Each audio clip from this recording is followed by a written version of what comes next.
ਸੋ ਅੱਜ ਦੀ ਕਹਾਣੀ ਆ ਬਾਈ ਹਰਪ੍ਰੀਤ ਜਵੰਦਾ ਹੋਣਾ ਦੀ ਲਿਖੀ। ਸੋ ਲਓ ਤੁਹਾਡੇ ਰੂਬਰੂ ਕਰਦੇ ਹਾਂ ਬਾਈ ਹਰਪ੍ਰੀਤ ਜਵੰਦਾ ਹੋਣਾ ਦੀ ਕਹਾਣੀ।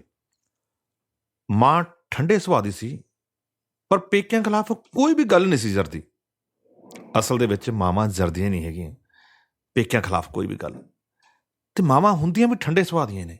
ਅਸੀਂ ਕੁੜੀਆਂ ਸਾਰੀ ਦਿਹਾੜੀ ਕੰਧਾਂ ਕੋਠੇ ਟੱਪਦੀਆਂ, ਇਉਂ ਹੀ ਲੰਘ ਜਾਇਆ ਕਰਦੀ ਸਾਡੀ ਦਿਹਾੜੀ। ਸਾਉਣ ਭਾਦਰੋਂ ਲੰਮੀਆਂ ਸਿਖਰ ਦੁਪਹਿਰਾਂ, ਕਦੇ ਲੁਕਣ ਮਿੱਟੀ ਤੇ ਕਦੇ ਗੁੱਡੀਆਂ ਪਟੋਲੇ ਖੇਡਣਾ, ਕਦੇ ਸਿਰਫ ਖਾਣ ਪੀਣ ਨੂੰ ਹੀ ਘਰੇ ਆਉਂਦੀਆਂ ਸੀਗੀਆਂ। ਮਾਂ ਨੇ ਚੋਪੜੇ ਹੋਏ ਫੁਲਕੇ ਪੌਣੇ ਚਲ ਭੇਟ ਕੇ ਰੱਖੇ ਹੁੰਦੇ। ਆਪ ਹਰ ਵੇਲੇ ਮਿੱਟੀ ਨਾਲ ਮਿੱਟੀ ਹੋ ਕੇ ਵਿਹੜੇ 'ਚ ਕਦੇ ਗੋਹਾ ਫੇਰਦੀ ਨਜ਼ਰ ਆਉਣਾ, ਕਦੇ ਚੁੱਲ੍ਹਾ ਲਿਪਦੀ ਨਜ਼ਰ ਆਉਣਾ, ਤੇ ਕਦੇ ਪਾਥੀਆਂ ਪੱਥਦੀ। ਅਸੀਂ ਖਾਣੇ 'ਚ ਕਿੰਨੀ ਤਰ੍ਹਾਂ ਦੇ ਨੁਕਸ ਕੱਢ ਦਿੰਦੀਆਂ। ਕਦੇ ਐਵੇਂ, ਬੇਬੇ ਤੈਨੂੰ ਕਿੰਨੀ ਵਾਰ ਕਿਹਾ ਤੂੰ ਆਹ ਲੂਣ ਜਾਂ ਨਾ ਵੱਧ ਪਾ ਦਿੰਨੀ ਆ। ਨਹੀਂ ਬਹਿ ਜਾ, ਆ ਤੇਰੇ ਪਿਓ ਨੂੰ ਲੂਣ ਥੋੜ੍ਹਾ ਜਿਹਾ ਜ਼ਿਆਦਾ ਹੀ ਚਾਹੀਦਾ, ਬਾਪੂ ਨੂੰ ਅੱਡ ਬਣਾ ਦਿਆ ਕਰ ਫਿਰ ਦਾਲ।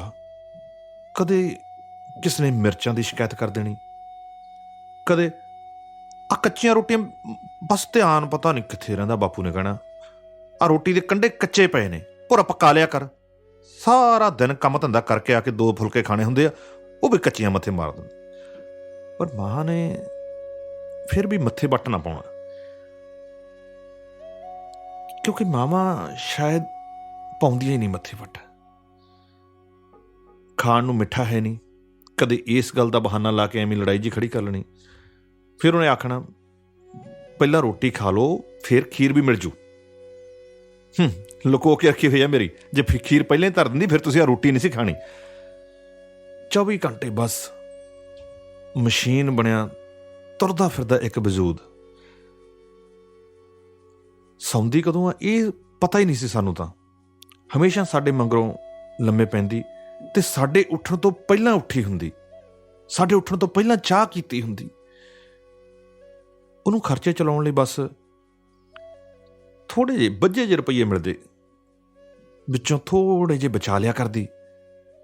ਕਦੇ ਮੇਰੇ ਸੂਟ ਤੇ ਕਦੇ ਵੀਰੇ ਦੀ ਕਮੀਜ਼ ਉਹ ਲਿਆ ਦਿਆ ਕਰਦੀ। ਆਪ ਵਿਆਹਾਂ ਸ਼ਾਦੀਆਂ ਵੇਲੇ ਜਦੋਂ ਜਾਂ ਕੋਈ ਤਿੱਥ ਤਿਉਹਾਰ ਆਉਣਾ, ਮਸਾਂ ਕਹਿ ਕਹਾ ਕੇ ਕਿਤੇ ਹੀ ਕੋਈ ਸੂਟ ਸਵਾਉਂਦੀ ਸੀਗੀ ਨਵਾਂ। ਕਈ ਵਾਰ ਬਾਪੂ ਤੇ ਮਾਂ ਆਪਸ 'ਚ ਲੜ ਪੈਂਦੇ, ਅਸੀਂ ਵਿੱਚ ਨਾ ਪਿਆ ਕਰਦੇ ਵੀ ਅਸੀਂ ਕੀ ਲੈਣਾ, ਲੜਦੇ ਆ ਲੜਨਾ, ਆਪੇ ਹਟ ਜਾਣਗੇ। ਸਾਨੂੰ ਤਾਂ ਸਿਰਫ ਖਾਣ ਪੀਣ ਤੇ ਖਰਚਣ ਦੀ ਜਾਂ ਫਿਰ ਪਹਿਨਣ ਦੀ ਲੋੜ ਸੀ, ਉਹ ਸਾਨੂੰ ਮਿਲੀ ਜਾਂਦਾ ਸੀਗਾ। ਸਾਨੂੰ ਤਾਂ ਸਿਰਫ ਉਹਦੇ ਤੱਕ ਹੀ ਮਤਲਬ ਸੀਗਾ। ਦਿਨ ਢਲੇ ਜਦੋਂ ਪਰਤਦੇ ਤਾਂ ਉਹ ਨੁੱਕਰੇ ਬੈਠੀ ਵਰਕੇ ਤੇ ਕੁਝ ਲਿਖ ਰਹੀ ਹੁੰਦੀ। ਅਸੀਂ ਸੋਚਣਾ ਵੀ ਇਹ ਕੀ ਲਿਖਦੀ ਹੈ। ਸਾਨੂੰ ਵੇਖ ਕੇ ਉਹਨੇ ਲੁਕੋ ਲਿਆ ਕਰਨਾ। ਉਹ ਵਰਕਾ ਜਿੱਤੇ ਉਹ ਲਿਖਦੀ ਹੁੰਦੀ, ਪਰ ਸਾਨੂੰ ਪਤਾ ਲੱਗ ਜਾਂਦਾ ਸੀ ਕਿ ਉਹ ਕੀ ਤੇ ਕਿਹਨੂੰ ਲਿਖ ਰਹੀ ਹੈ। ਵੱਡੇ ਮਾਮੇ ਨੂੰ ਤੇ ਜਾਂ ਫਿਰ ਨਾਨੇ ਨੂੰ ਉਲਾਮੇ ਦੇਣ ਵਾਲਾ ਖਤ ਲਿਖਦੀ ਹੁੰਦੀ। ਜਿਹੜਾ ਕੁਛ ਦਿਨੇ ਉਹਦੇ ਦਿਲ ਦੇ ਵਿੱਚ ਆਉਂਦਾ ਉਹ ਆਥਣ ਨੂੰ ਲਿਖ ਲੈਂਦੀ। ਜੇ ਉਹਦੀ ਕਿਤੇ ਨਾ ਕਿਤੇ ਬਾਪੂ ਨਾਲ ਲੜਾਈ ਹੋਈ ਹੁੰਦੀ ਜਾਂ ਕਿਤੇ ਸਾਡੇ ਨਾਲ ਕੋਈ ਗੁੱਸਾ ਗਿਲਾ ਹੋਇਆ ਹੁੰਦਾ ਤਾਂ ਉਹ ਲਿਖ ਲੈਂਦੀ। ਜੇ ਬਾਪੂ ਨੇ ਕੋਈ ਮਾੜਾ ਚੰਗਾ ਬੋਲ ਦਿੱਤਾ ਹੁੰਦਾ ਤਾਂ ਉਹ ਲਿਖ ਲੈਂਦੀ। ਸਾਨੂੰ ਪਤਾ ਹੁੰਦਾ ਸੀ ਕਿ ਅੱਜ ਇਹ ਮਾਮੇ ਨੂੰ ਚਿੱਠੀ ਲਿਖਦੀ ਹੋਣੀ ਹੈ ਜਾਂ ਫਿਰ ਨਾਨੇ ਨੂੰ ਚਿੱਠੀ ਲਿਖਦੀ ਹੋਣੀ ਹੈ, ਤੇ ਚਿੱਠੀ 'ਚ ਨਿਰੀਆਂ ਹੀ ਸ਼ਿਕਾਇਤਾਂ ਹੋਣੀਆਂ ਨੇ। ਯਾਨੀ ਕੋਈ ਹਾਲ ਚਾਲ ਥੋੜ੍ਹਾ ਦੱਸਣਾ ਉਹਨਾਂ ਨੂੰ ਆਪਣਾ। ਅਗਲੀ ਸਵੇਰ ਗੁੱਸਾ ਠੰਡਾ ਹੁੰਦਾ ਤਾਂ ਉਹ ਰਾਤ ਨੂੰ ਲਿਖਿਆ ਹੋਇਆ ਜਿਹੜਾ ਰੁੱਕਾ ਹੁੰਦਾ ਸੀ, ਜਿਹੜੀ ਚਿੱਠੀ ਹੁੰਦੀ ਸੀ ਰਾਤ ਨੂੰ ਲਿਖੀ ਹੋਈ, ਉਹਨੂੰ ਪਾੜ ਦਿਆ ਕਰਦੀ। ਨਾਨੀ ਨਿੱਕੇ ਹੁੰਦੇ ਪੂਰੀ ਹੋ ਗਈ ਸੀ ਤੇ ਨਾਨਾ ਜੀ ਵੀ ਪਹਿਲੋਂ ਪੱਕਾ ਅਕਾਲੀ ਤੇ ਮਗਰੋਂ ਮੰਜੀ ਸਾਹਿਬ ਸੰਤਾਂ ਦੇ ਭਾਸ਼ਣ ਸੁਣਨ ਜਾਇਆ ਕਰਦਾ ਤੇ ਉੱਥੇ ਪੱਕਾ ਸੇਵਕ ਬਣ ਗਿਆ। ਅੰਮ੍ਰਿਤਸਰੋਂ ਮੁੜਿਆ ਜਦੋਂ ਵੀ ਉਹ ਸਾਡੇ ਪਿੰਡ ਦੀ ਜੂਹ 'ਚ ਦਾਖਲ ਹੁੰਦਾ ਤਾਂ ਹਲਚਲ ਮੱਚ ਜਾ ਕਰਦੀ। ਅਸੀਂ ਸਾਰੀਆਂ ਜਿੱਥੇ ਵੀ ਖੇਡ ਰਹੀਆਂ ਹੁੰਦੀਆਂ ਭੱਜੀਆਂ ਹੀ ਆਉਂਦੀਆਂ ਨਾਨੇ ਵੱਲ ਨੂੰ, ਨਸੇ ਤੁਰੀਆਂ ਹੁੰਦੀਆਂ। ਉਹਦੇ ਸਾਈਕਲ ਦੇ ਹੈਂਡਲ ਨਾਲ ਹਮੇਸ਼ਾ ਹੀ ਕੁਝ ਨਾ ਕੁਝ ਟੰਗਿਆ ਹੁੰਦਾ ਸੀਗਾ।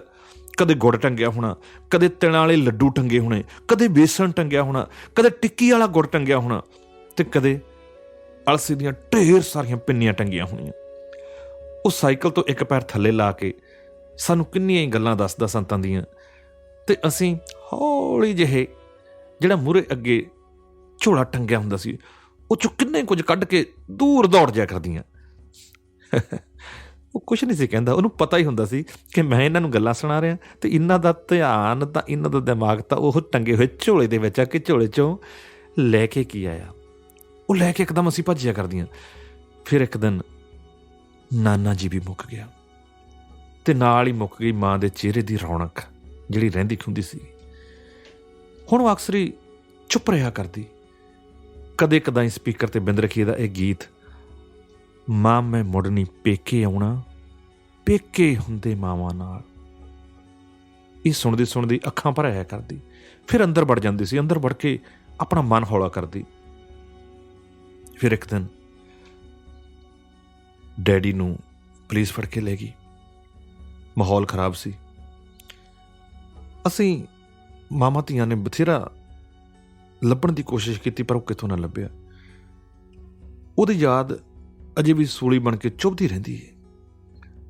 ਅੱਜ ਵਿਆਹ ਤੋਂ ਕਿੰਨੇ ਵਰ੍ਹਿਆਂ ਬਾਅਦ ਜਦੋਂ ਤੁਰ ਗਈ ਆਪਣੀ ਮਾਂ ਨੂੰ ਯਾਦ ਕਰਦੀਆਂ ਨਾ, ਉਹ ਮੈਨੂੰ ਇਉਂ ਹੀ ਆਖਦੀ ਹੋਈ ਮਹਿਸੂਸ ਹੁੰਦੀ ਹੈ ਕਿ ਧੀਏ, ਜੇ ਤੁਹਾਡੇ 'ਚ ਆਪਣੇ 'ਚ ਕੋਈ ਗੱਲ ਹੋ ਜਾਵੇ ਨਾ, ਤਾਂ ਕਾਗਜ਼ ਦੇ ਟੁਕੜੇ 'ਤੇ ਕੁਛ ਲਿਖ ਲਿਆ ਕਰ, ਰੁੱਕਾ ਲਿਖ ਲਿਆ ਕਰ, ਚਿੱਠੀ ਲਿਖ ਲਿਆ ਕਰ।